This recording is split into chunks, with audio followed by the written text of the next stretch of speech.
दोस्तों, एक बुद्धिमान व्यक्ति कभी नहीं कहेगा कि वह बुद्धिमान है, इसलिए नहीं कि ऐसा कहने से उसकी बुद्धिमानता कम हो जाएगी, बल्कि इसलिए क्योंकि वह ऐसा कहने की व्यर्थता को देख पाता है। दोस्तों, गौतम बुद्ध के जीवन से जुड़ी हुई एक छोटी सी कहानी है जो आपको बताएगी कि वास्तव में बुद्धिमान कौन है। एक नगर में एक लड़का रहा करता था और उसका दिमाग बहुत तेज था और उसकी खासियत यह थी कि वह किसी भी चीज को बड़ी जल्दी और आसानी से सीख लेता था। जहां अन्य लोगों को किसी काम को सीखने में महीने या वर्ष लगते थे, वहीं पर इस लड़के को उसी काम को सीखने में कुछ दिन लगते थे।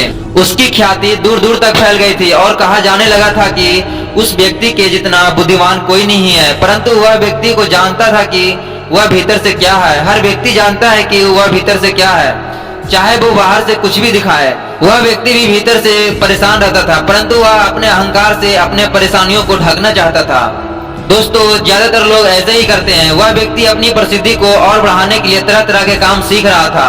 वह चित्रकारी करना जानता था, वह मूर्ति बना सकता था और वह गीत गा सकता था और वो दुनिया जहान का हर वो काम सीख चुका था जो उसने अब तक देखे हुए थे। इसलिए उसे अपनी बुद्धिमानता पर अहंकार था, क्योंकि कोई भी साधारण आदमी एक काम कर सकता है या दो काम कर सकता है या ज्यादा से ज्यादा 3 काम कर सकता है, परंतु वह तो सैकड़ों काम को कर सकता था और बहुत अच्छे से कर सकता था। इसलिए उसे अपनी बुद्धिमानता पर अहंकार था। वह इस बात को अंदर ही अंदर मान चुका था कि उसके जितना बुद्धिमान इस दुनिया में कोई भी नहीं है। फिर एक दिन उसका सामना गौतम बुद्ध से होता है। उसे पहली बार ऐसा व्यक्ति दिखता है जिससे उसे ईर्ष्या होती है। अब तक उसने ऐसे लोग देखे हुए थे जो उससे ईर्ष्या करते थे, और जहाँ ईर्ष्या होती है वहाँ तुलना होना निश्चित है। वह व्यक्ति अपनी तुलना गौतम बुद्ध के साथ करना शुरू कर देता है। वह देखता है कि बुद्ध के पास तो एक भिक्षा का कटोरा है और लेकिन उसके पास धन की कोई कमी नहीं है।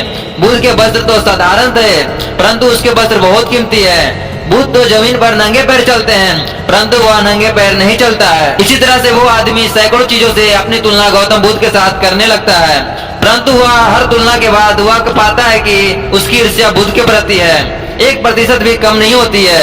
वह व्यक्ति मन ही मन सोचता है कि मैं इस बिच्छू से अपनी तुलना क्यों कर रहा हूँ, जबकि मेरा जीवन इससे 100 गुना बेहतर है। लोग भी बुद्ध का सम्मान कर रहे हैं। आखिर इसके भीतर ऐसा क्या है जो मुझ में नहीं है और जिसके कारण मेरे भीतर इसके प्रति ईर्ष्या है। बहुत देर अपने मन में उलझे रहने के बाद वह व्यक्ति तय करता है कि वह बुद्ध के पास जाएगा और उनसे पूछेगा कि उनकी उपलब्धि क्या है। वह व्यक्ति अपने सेवकों के साथ बुद्ध के पास जाता है और उनसे कहता है कि मैं इस इलाके का सबसे बुद्धिमान व्यक्ति हूँ और आप अपने आसपास जो भी देख रहे हैं वो मैं सब करना जानता हूँ। किसी भी कार्य को सीखने में मुझे बहुत ही कम समय लगता है। सभी लोग मेरा सम्मान करते हैं, परंतु इस सब के बाद भी मेरे भीतर आपके लिए ईर्ष्या है। मैं ये जानना चाहता हूँ कि आपकी उपलब्धि क्या है। ये सब लोग आपके आदर सम्मान क्यों कर रहे हैं। उसके बाद बुद्ध कहते हैं कि वैसे तो मेरी कोई उपलब्धि नहीं है, परंतु तुम कह सकते हो कि मेरी एक उपलब्धि है। वह व्यक्ति पूछता है कि क्या मैं जान सकता हूँ। तो बुद्ध कहते हैं कि मेरी एक उपलब्धि है कि मैं सभी उपलब्धियों को छोड़ चुका हूँ।